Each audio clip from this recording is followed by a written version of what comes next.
In today's video, we are investigating a new alternative to weaving in all of those ends you inevitably have when knitting stripes or stranded color work. Today, we are braiding our ends.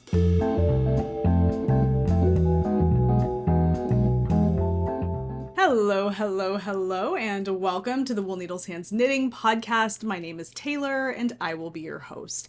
I wanted to do something a little bit different today because in the last episode of the podcast, I shared in the last several episodes of the podcast, I've been sharing my fleece sweater and showing you all of the amazing ends I'm going to have to weave in because of all the different color changes happening in this sweater. Well, in my last episode, I received a lot of comments letting me know or informing me of a technique that can be done to make weaving in the ends simpler.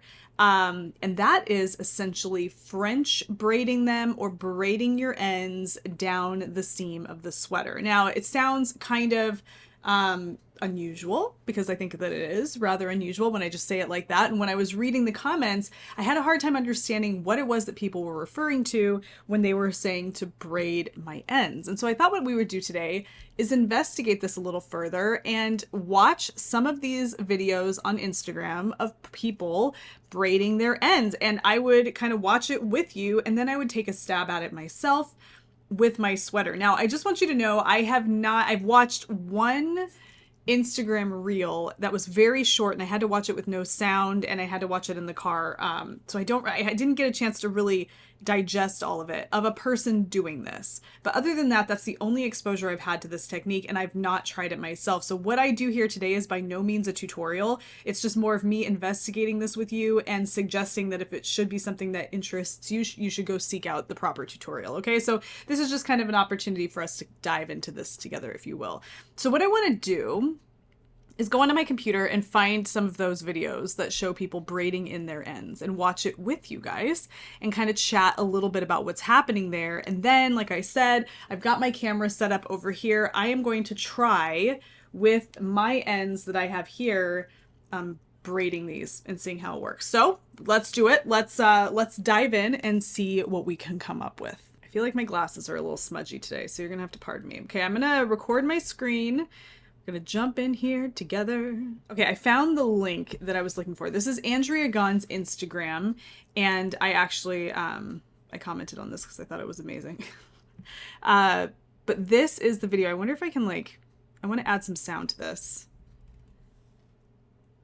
And let's see. Okay, so let me show you a trick to get these all secure. I'm gonna have it start over real quick. Can I start it over? What we're gonna do is turn these ends. All right, we're gonna refresh and we're gonna start. Let's see what it looks like. Oh no, I gotta refresh and have the volume on. For Pete's sakes, people. Finish knitting a beautiful colorwork sweater. You're so proud of your work. But the very last thing you want to do right now is weave in. That is an adorable sweater. Every single one of these yarn ends. Let me show you a trick to get these all secure real quick. What we're gonna do is turn these ends into this. And if you've ever done a French braid before, you already know exactly what to do. Okay, braiding. I have to pause that because I'm not very good at French braiding. Just going into this, letting y'all know. And incorporate new ends into your braid as you reach them. I see what's happening here though. So she's French braiding down the seam.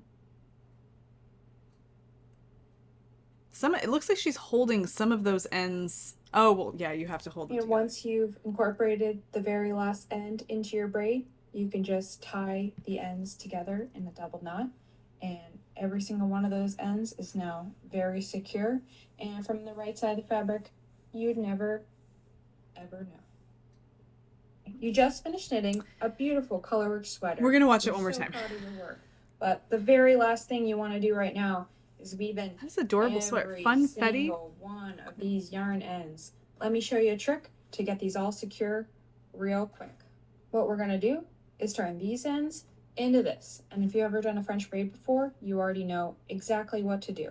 Just start at one end, start braiding, and incorporate new ends into your braid as you reach them. I feel like you could really even if you've never done a French braid before, you can kind of assume what's happening here is every time you bring another one over, you just have to add another strand. It looks like at some point she's picking up 2 or 3 strands. And once you've incorporated, because you can see in here that it gets thicker as she goes down, and I have to assume that's because she's like picking up some more ends as she goes. The very last end into your braid, you can just tie the ends together in a double knot, and every single one of those ends is now very secure. And from the right side of the fabric, you'd never ever know. Okay, I'm gonna mute this and play it again really quick. So we're just braiding it down. My question is, and somebody asked this question too, is like, would that leave a really bulky seam along the side of the sweater? And I think that if it's a more form-fitting sweater, it probably would leave some kind of a bulk there. However, because when you weave ends in, so like right here, she's got ends on either side of that like seam, okay, if you will. It's not really a seam, but you know what I mean.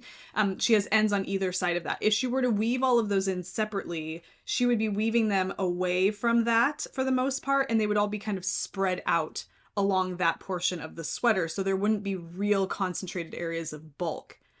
So there's that argument there. However, if the sweater is not form-fitting, if it is a sweater that has a good amount of positive ease, I could see where this wouldn't matter so much if it means it's going to save you a ton of time in the long run. Yeah, so that's interesting. This is definitely something I want to try. It's one of those things that you may as well try, because if you don't like it, you can undo it and then weave them in normally. But I definitely want to give this a try. But before we do that, I want to see if we can find something else. Braiding ends, knitting. Oh shoot, not braiding ends. I don't know what that is. Okay. Braiding ends, knitting tutorial. This is an 8-minute tutorial. We're going to go ahead and, what is this one? Let's go here. This is 4 minutes. Knit picks. Finishing tips for Fair Isle, braiding your yarn ends. Let's get to it.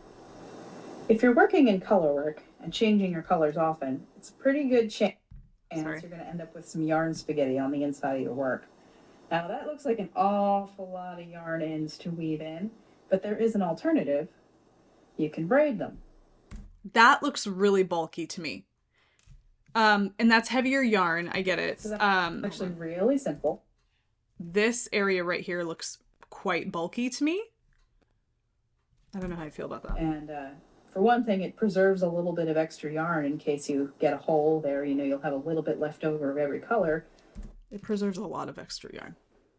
As it would anyway if you were weaving in the ends, right? This isn't like preserving any more than usual. It's just preserving it all in one place.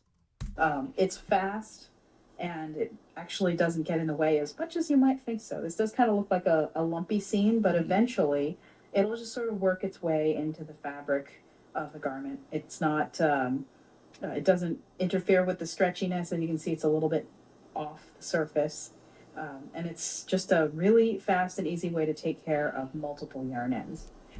I love fast and easy. I just don't like bulky. So, I'll show you with the sleeve here. Basically what you want to do is put it on some sort of a surface. If you have a piece of cardboard or blocking boards or anything like that, it's just a good idea to try to keep the piece flat while you're working on it. After you've stretched your work over a flat surface, you can begin braiding. And don't make me have to have supplies. I don't want more supplies. I can pull out an ironing board. I don't want to pull out an ironing board for this. I'm not going to, so when I do this today, it's going to be flopped down here on the table as best I can, because that's real. I'm not pulling out a miniature ironing board to do this. But I mean, I guess it's coming from a good place. Bless her heart. So this is a pretty basic braid, and basically what you'll be doing is, instead of cutting any of these yarn ends short, you just leave them as long as they are and pick up new ones as you come to them and kind of work them into the braid. So in a way, it's kind of like a French braid, but it just looks like a regular 3-part braid. So I'll start up here. It looks like I've got 4 ends, so I'll just decide that these 2 will be together and these 2 will be separate.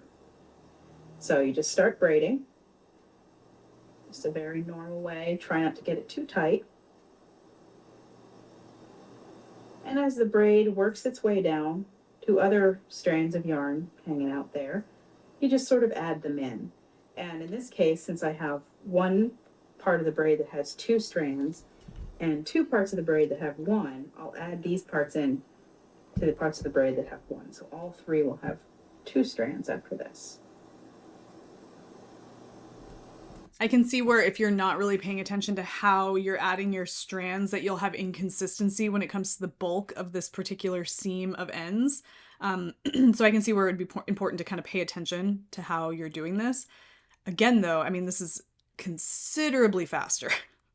And so like the benefits outweighing the negatives of this. That might be that kind of a situation. Yeah. I kind of am getting the gist of what's happening here. She's braiding all these ends together now. And it doesn't matter how many strands of yarn you end up having all together. You could have 5, 10. They'll just even out eventually. Now, occasionally... They'll just even out eventually. I hope so. I hope so. I say things like that when I knit. Like, oh, it'll block out. It'll even out. Everything will even out. And a lot of times it's true. It's true. Okay, so this is what we're doing here. We're braiding the ends. So this is probably the quickest, simplest way to finish the inside of a Fair Isle garment. Now, if you are making a cardigan or something like that, and all of your color changes are in the middle of a steek, then more power to you, because you don't even have to do this. In this case, because it's on a sleeve, I would otherwise have to weave all these in, but instead, I'm just going to braid it. It's going to be nice and flat. It's not going to interfere with the way the sleeve wears. You're not going to see it from the outside. It doesn't pull. And you don't even have to think about it. So that is a great alternative to weaving in ends. Okay, so I want to see how she ends it. Does she? No. Okay. If I go back to the Andrea Gahn one, she ended it... Oh, okay, she's just kind of like knotting them. I did one knot. I have to wonder if there's some of you knitters out there, I don't mean to say some of you knitters, but some knitters that are watching this that are thinking like, nope, I properly weave in my ends. I'm not doing this. This is not proper. I'm curious to hear from you in the comment section. Not in a way like, this is an alternative and I think it's a fantastic alternative. So I'm not looking for people to bash this alternative. That's not what I'm looking for. But what I'm interested in is to see the other perspective. Those of you who say, no, this is not the proper way to do it, and give me reasons why. And I feel like you have to be kind of careful because that could turn into like a rag session. And I don't want that. But I do think it's interesting to hear both sides of this because this is a great alternative. I mean, it's far simpler, but yeah, I want to know what people have to say about it. A healthy and respectful debate about this technique is absolutely appropriate if you can handle that. So if you feel like you're going to head down to the comment section and leave some kind of steamy, rampage about why this is whatever and become super judgy, please don't. Just sit this one out. But if you have some thoughts on this and maybe why somebody might want to consider doing it the old-fashioned way or whatever you want to call that, let us know, because I'm curious to know. I'm curious to know from those of you who have done this and have chosen not to in the future. Whatever. I just think it's important, or I think it's interesting to discuss those kinds of things. Okay, so that's what this is. We're braiding ends. I get the gist here. I think what I want to do now is just go ahead and give it a try myself.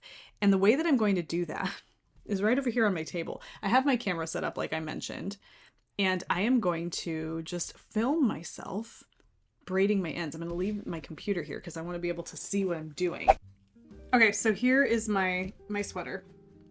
And these are the only ends that I have right now, so I haven't finished working all the way to my sleeve yet. And I think what I'm gonna do right now is just I'm just gonna take a stab at it, okay? This might not be like a full experience. I'm just gonna see what I can come up with. I'm gonna move some things out of the way here.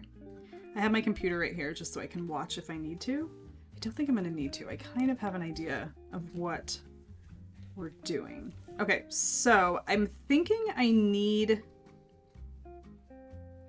to pull like the ends apart so that they're spread. So I have knotted all of my ends in the middle. So you're gonna notice that they're not split open like they are. And I'm gonna zoom in so you can see better. There. You can kind of tell there's not a gap in between the ends, and that's because I've already knotted them. I square knot them. Now, I don't know if I should have done that or not for this. I'm assuming it doesn't really matter. You're just having to braid the ends. That's whatever it is. It's not like, I don't think this is a science, because it's not like you have ends coming from equal places or equidistant places, if you will. So we're just doing what we're doing. Okay. And I'm going to try to just do the best with what I have. So I separated these, and essentially we're just braiding. Okay, sounds great. So I'm going to go ahead. I only have 2 strands right here, so I'm going to braid in this one over. And then this one, I'm going to grab this white strand and braid it over. And then I'm going to grab this blue one and bring it over. I'm going to grab this brown one, bring it over the blue and white. I don't want to do it too tight. I don't want to like pucker anything. Grab the orange. It's when it's like multiple colors, you can kind of color code what you're doing. But honestly, like that's all I'm doing. I'm just braiding these. Wow. I can't believe it's this easy. Okay, there's a point in one of the tutorials where I was thinking like, why is she's like holding a lot of strands of yarn in one hand? Now I understand. You're going to have to at some point. I need to lighten up on that, because then it's going to get real bulky. So you have to make sure you're kind of catching the strands as you go and not just bulking all of them up. I don't think that makes any sense what I just said. None of the words I said made sense. I don't know what I'm doing. Okay, now it's starting to become a pig's ear. What is happening? Oh no. Bulk City. I'm turning my camera this way a little bit so I can get... Okay. I'm gonna have to pull this over. Oh, I'm just not sure. It's like those infomercials where they show you how to use the item and you're like, yeah, I could totally do that. It's gonna revolutionize my entire existence. And then you buy it and you realize like, no, I have no idea what I'm doing. It's nothing like it was in the video. I'm a failure. I don't know this. But I will tell you, I have woven, quote unquote, woven or managed a ton of ends so far in a very short amount of time. And I'm telling you, it's a bulky braid, that's for sure. And of course it's going to get bulkier as you go down, because you're going to start having more ends in your hand before other ends like run out. You know, like that's kind of how a braid works. Don't let what I'm doing here be the make or break of whether or not you try this technique, because I'm obviously doing this for the first time in a situation where maybe my ends aren't placed properly. I don't know. Are we having fun? Is this fun? I have to make sure I'm not like pulling, like creating like a puckering. When people first started telling me about braiding ends, I had a whole different like visual in my mind of what this would be. I just imagined like long braids hanging down the inside of my sweater, and I didn't like that idea. I didn't understand the whole thing, the notion. I mean, this obviously makes more sense. Okay, I'm gonna stop right here because I just don't want to do the inside of the sleeve or whatever this would become. I don't. So I'm gonna stop right here. We're gonna try tying this off. I don't know. I think something about this feels... What is the word? Sloppy? Half-assed? I don't really know. I don't know. Okay, that's my first attempt at braiding my ends. Look at this. I mean, what do you guys think? I don't know. I'm gonna flip it over in a second and let you see. But that's my first attempt. There is a knot right here. This isn't ideal. Obviously, it's not going to be perfect the first time around. Here's what it looks like on the other side. I mean, oh, okay, so if you look, do you see right here? It got a little puckery. So I have to be careful. I have to go back and kind of be careful not to do that, because if you make that braid too tight going down this seam, it's going to cause this to cinch in and be puckery, and you don't want that, obviously. But this is essentially what is being done. Obviously, mine is not ideal. I think when I finish the sweater, and I honestly think that's the best time to do this, because if you're not finished, there's just too much going on. And I know I made that comment about like a flat surface and not wanting to have a separate little miniature ironing board for this purpose. But I see what she means by having a flat surface is it's gonna hold the fabric flat, so you're not inadvertently cinching things too tightly, which is something I think that I did here. So, okay, interesting. it works. This is sloppy. I definitely need to revisit this once my sweater is finished. Because I think there is something to this. Now, all that being said, I don't imagine this being, I'm going to untie this and take it out to, show us that you can always go back and take it out if you don't like it.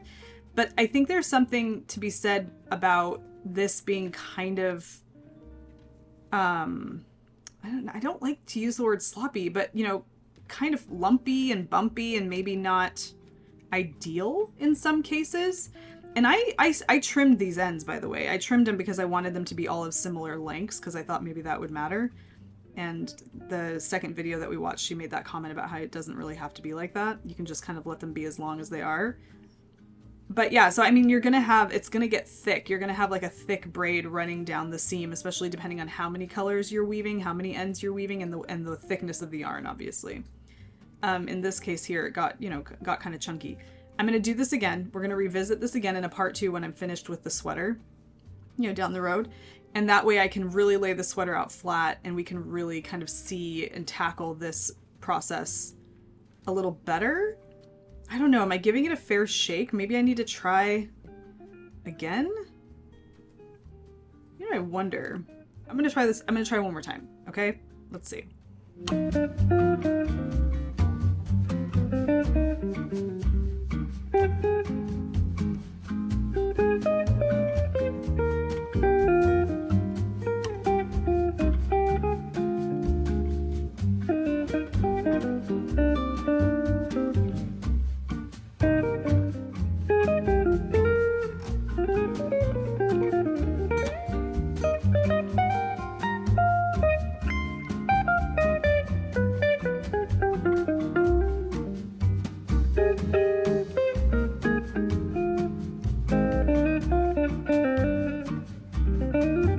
Okay, I'm kind of frustrated by this a little bit because it is kind of hard. You do have to have something flat underneath this. I was like talking all kinds of nonsense, but you really do have to have something flat because what I'm having right now is you can see that it's kind of loose under here. Yeah, and that's kind of frustrating because it's just going to be floppy. I just have to get better at this. It's not super easy right off the bat. It's not the most intuitive thing. I mean, it's hard to explain. It just becomes kind of like lumpy and complicated because there's a lot of strands here that you're trying to weave in. And you're also wanting to make sure that things stay nice and smooth and not sloppy and, I don't know, just kind of frumpy. So I have to do some thinking about this. I'm not 100% sold on it yet. Not really. I mean, I don't love the idea of weaving all of these ends in. I really don't. I do love the idea of weaving in ends as you go, like using the Weave and Steven method that a lot of you guys are recommending, or even the one that I shared on the last video from Very Pink Knits. This is an alternative and it may work in some applications with some projects, and I will have a better idea when this whole sweater is finished, where I can really lay it out flat.